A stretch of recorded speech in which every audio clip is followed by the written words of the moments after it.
বাংলাদেশের ইতিহাসের নৃশংসতম গণহত্যার সাক্ষী হয়ে যেই শহীদি চত্বর শুধু বাংলাদেশ নয়, বাংলাদেশের সীমানা ছাড়িয়ে সারা পৃথিবীতে আইকনিক ছবির অংশ হয়েছে।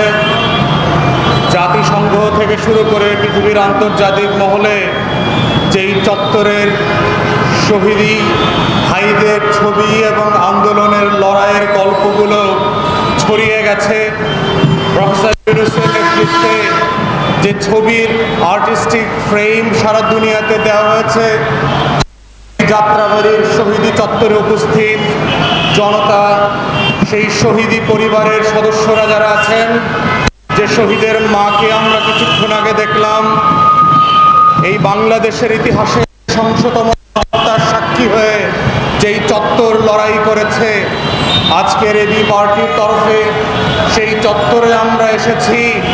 বাংলাদেশের ইতিহাসের যে গণ অভ্যুত্থান হয়ে গেছে 2024 সালের জুন, জুলাই, আগস্ট মাস জুড়ে বাংলাদেশের ইতিহাসের সবচেয়ে ভয়ঙ্কর নমরুদ এবং ফেরাউনকে যেভাবে এই দুঃশাসনের 16 বছর থেকে বাধ্য করে পালাতে হয়েছে এবং সে তার প্রভুর দরবারে দিল্লিতে গিয়ে আশ্রয় নিয়েছে, সেই যাত্রাবাড়ির শহীদদেরকে যে 58 জনের নাম ফলক এখানে লিপিবদ্ধ করা আছে, আমরা সেই সকল শহীদদেরকে শ্রদ্ধা ভরে করছি, তাদের রুহের মাগফিরাত কামনা করছি। সারা বাংলাদেশকে বলছি যে লাল সবুজের পতাকাটা আজকে আপনারা নতুন করে স্বাধীনভাবে দেখতে পাচ্ছেন। যেই বাংলাদেশ 16 বছরের ফেরাউনি শাসন থেকে আবার নতুন করে স্বাধীন হয়েছে, যেই বাংলাদেশকে আপনারা 16 বছর পরে নমরুদের কবল থেকে স্বাধীন করে আবার বাংলাদেশের লাল সবুজের পতাকার রঙে ফিরায় নিয়ে আসছেন, যেই আবু সাইদ মুগ্ধরা রক্তে রক্তে সারা বাংলাদেশকে লাল করে দিয়ে 1700 শহীদের নাম লিপিবদ্ধ করেছে, সেই লিপিবদ্ধ করা চত্বরের প্রান্তর থেকে আমরা বাংলাদেশের জাতীয় শত্রুদেরকে মনে করিয়ে দিতে চাই, চট করে বাংলাদেশে আসা যাবে না। যত বড় শক্তি থাকুক, আপনি যত বড় ফেরাউন আর নমরুদ হন, যত বড় সাম্রাজ্যবাদী শক্তি আপনার পাশে থাকুক না কেন, মনে রাখবেন আবু সাইদ আর মুগ্ধরা চট্টগ্রামে যেভাবে সাইফুল হয়ে ফিরে এসেছে, যাত্রাবাড়ির 58 শহীদের উত্তরসূরিরা আবার নতুন করে ফিরে আসবে। দিল্লির দাসত্ব, ইসকনের নামে অরাজকতা, আনসার লীগের নামের অভদ্রতা, ছাত্রলীগের গুন্ডামি বদমাইশের দিন বাংলাদেশে আর ফিরে আসবে না। আওয়ামী লীগের কবর রচিত হয়ে গেছে বাংলার জমিনে এবং যাত্রাবাড়ির বিপ্লবী চত্বর থেকে শহীদরা সেই কথা আবার মনে করিয়ে দিয়েছে। বাংলাদেশে আওয়ামী লীগ জাতীয় পার্টি আর 14 দলের ইতিহাস হচ্ছে মুসলিম লীগ হয়ে যাবার ইতিহাস। আওয়ামী লীগের ইতিহাস হচ্ছে ডাইনোসরের মতো কঙ্কাল হয়ে পৃথিবীর ইতিহাস থেকে হারিয়ে যাবার ইতিহাস। আওয়ামী লীগের ইতিহাস হচ্ছে ফেরাউনের মতো পানিতে ডুবে যাওয়ার ইতিহাস। আওয়ামী লীগের ইতিহাস হচ্ছে কারবালার ময়দানে রক্তস্নাত পরিবেশ থেকে উধাও হয়ে যাওয়ার ইতিহাস।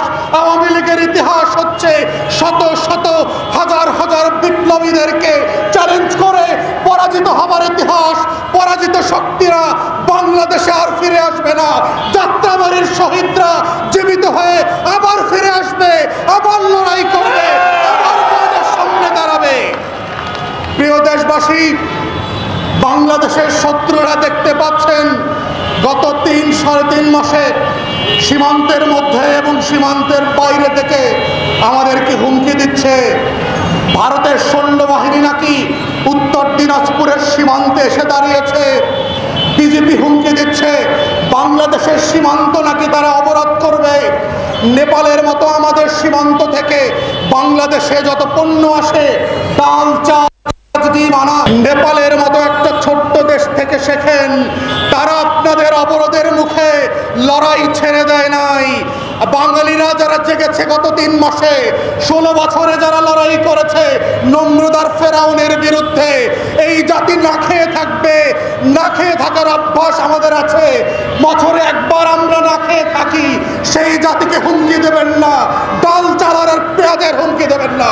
না খেয়ে থাকবো, দাউলিয়া বাংলাদেশের স্বাধীনতা সার্বভৌমত্বকে গাদ্দার বেঈমানদের মতো, আওয়ামী লীগের মতো আমরা বিক্রি করে দেব না। প্রিয় দেশবাসী, যারা আমাদেরকে কথায় কথায় বলছে যে এই রাষ্ট্র বেশি দিন থাকবে না, বাংলাদেশের চিকেন নেক চট্টগ্রাম ফেনী অঞ্চল নাকি তারা কেটে নিয়ে যাবে, আমাদের চট্টগ্রাম বন্দর নাকি তারা নিয়ে যাবে, আমাদের উত্তরাঞ্চলের রাজশাহী খুলনা যশোর অঞ্চল নাকি তারা কেটে নিয়ে যাবে। বোকার স্বর্গে বাস করছেন, রাতের স্বপ্ন দেখতে থাকেন। দিনের যোদ্ধারা বেঁচে আছে, যাত্রাবাড়ির শহীদরা বেঁচে আছে, যারা লড়াই করেছে 16 বছর ধরে, তারা বেঁচে থাকতে আপনাদের দুঃস্বপ্ন থেকে যাবে। রাতের স্বপ্ন থাকবে, দিনের স্বপ্ন হবে না ইনশাআল্লাহ। তাই আমরা বলছি যাত্রাবাড়িবাসীকে, আপনারা বাংলাদেশে ইতিহাস তৈরি করেছেন। বাংলাদেশের স্বাধীনতা লড়াইতে বাংলাদেশের নমরুদ আর ফেরাউনের বিরুদ্ধে যে যুদ্ধ হয়েছে, জাতীয় পার্টি আর 14 দলীয় মির্জাফরদের বিরুদ্ধে যে লড়াই হয়েছে, এই লড়াইয়ে যাত্রাবাড়ির ইতিহাস লাল সবুজের পতাকার ইতিহাস, যাত্রাবাড়ির ইতিহাস 20 কোটি মানুষের স্বাধীনভাবে বেঁচে থাকবার ইতিহাস, যাত্রাবাড়ির ইতিহাস হচ্ছে লাল সবুজের পতাকার উপরে ইসকনের পতাকা উড়বে না, সেটা প্রমাণ করবার ইতিহাস। যাত্রাবাড়ির ইতিহাস হচ্ছে রক্ত দেবে, বুলেটের সামনে যুদ্ধ করবে, জীবন দেবে, লাশের উপর লাশ জমবে, তারপর নমরুদ আর ফেরাউনের কাছে মাথা নত না করবার ইতিহাস। এই যাত্রাবাড়ির ইতিহাস শুধু যাত্রাবাড়িতে না, বাংলাদেশের শহরে শহরে প্রান্তে প্রান্তে জেলায় জেলায় তৈরি হয়েছে। আমাদের শত্রুদেরকে বলছি, দেখেন সাইফুলের জানাজায় দেখেন, এক সাইফুলকে হত্যা করেছেন কোর্টে, হাজার সাইফুল জানাজার দিন এসে প্রমাণ করে দিয়েছে রক্তের উপরে রক্ত ঝরবে, লাশের উপরে লাশ ঝরবে। স্বাধীন বাংলার পতাকা লাল সবুজের পতাকা রক্তে রক্তস্নাত হবে, কিন্তু এই বাংলাদেশ তার স্বাধীনতা কারো কাছে বিক্রি করে দেবে না ইনশাআল্লাহ। দেশবাসী, আমরা বারবার বলেছি এবি পার্টির রাজনীতি হচ্ছে বাংলাদেশকে বদলে দেবার রাজনীতি। এবি পার্টি বলছে যে বাংলাদেশের যে সংস্কারের রাজনীতি প্রয়োজন, তার একটা বাস্তব প্রমাণ হচ্ছে আজকের এই যাত্রাবাড়ি অঞ্চল। আপনারা প্রত্যেক দিন দেখতে পাচ্ছেন এবং যে ভোগান্তির শিকার আপনারা দেখেন, যারা এই অঞ্চলে থাকেন, প্রত্যেক দিন এবং প্রত্যেক রাতে আপনাদেরকে এই ভোগান্তির শব্দ স্বীকার করতে হয়। পরিমাণ ধুলাবালির মধ্যে আপনাদেরকে বসবাস করতে হচ্ছে। প্রত্যেকটা রাস্তা হচ্ছে ভাঙা, ফুটপাতের ময়লা রাস্তায় গিয়ে পড়ছে, বৃষ্টি হলে রাস্তাগুলো ডুবে যায়, ধুলাবালিতে এই অঞ্চলের মানুষ অসুস্থ হয়ে যাচ্ছে।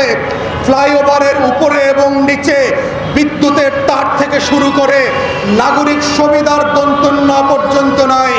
তাই আমরা অন্তর্বর্তীকালীন সরকারকে বলছি, আপনারা অনেকে এই উপদেষ্টা পরিষদের সদস্য হয়েছেন, কিন্তু গত 16 বছরের এই লড়াই আন্দোলনে 2 দিনের ঘাম ঝরান নাই, একটা মিছিল করেন নাই, 3টে স্লোগান দেন নাই। আপনাদেরকে আমরা দয়া দাক্ষিণ্য করে অন্তর্বর্তীকালীন সরকারের সদস্য বানিয়েছি এই কারণে যে আপনারা নাগরিক সুবিধা নিশ্চিত করবেন। কিন্তু আমরা দেখতে পাচ্ছি গত 3.5 মাসে বর্ষাকাল পেরিয়ে শীতকাল চলে আসছে, যে পরিমাণ দূষিত বায়ু বাংলাদেশ এই অঞ্চলের মানুষদেরকে প্রতিদিন এবং প্রতি রাতে নিতে হচ্ছে, সেখান থেকে ওনাদেরকে বাঁচানোর কোনো তাগিদ, কোনো উদ্যোগ আমরা দেখতে পাচ্ছি না। তাই অন্তর্বর্তীকালীন সরকারের যোগাযোগ উপদেষ্টাকে বলছি, পরিবেশ উপদেষ্টাকে বলছি, এই শীতের ভিতরে আপনারা উদ্যোগ নেবেন, ধুলাবালি কিভাবে যায়, এই অঞ্চলে শব্দ দূষণ বন্ধ করা যায়, প্রত্যেকটা রাস্তা যেভাবে ভেঙে চুরে খান খান হয়ে গেছে এগুলোকে মেরামতের ব্যবস্থা করবেন। ডিসেল লাইন থেকে শুরু করে প্রত্যেকটা নাগরিক সেবা যেভাবে এখানে মানুষকে ভোগান্তি দিচ্ছে, এই ভোগান্তির নিশ্চয়তা দিবেন যে এই ভোগান্তি আর থাকবে না। আপনাদেরকে দেখতে চাই, আপনারা এসি রুম থেকে বেরিয়ে আসেন উপদেষ্টারা, এসে দেখেন যাত্রাবাড়িতে মানুষ কিভাবে বাস করছে, প্রত্যেক দিনের হয়রানি এবং ভোগান্তি তাদেরকে কিভাবে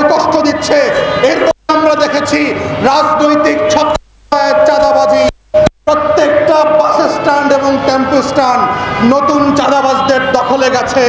এটা তো বাংলাদেশের ওয়াদা ছিল না।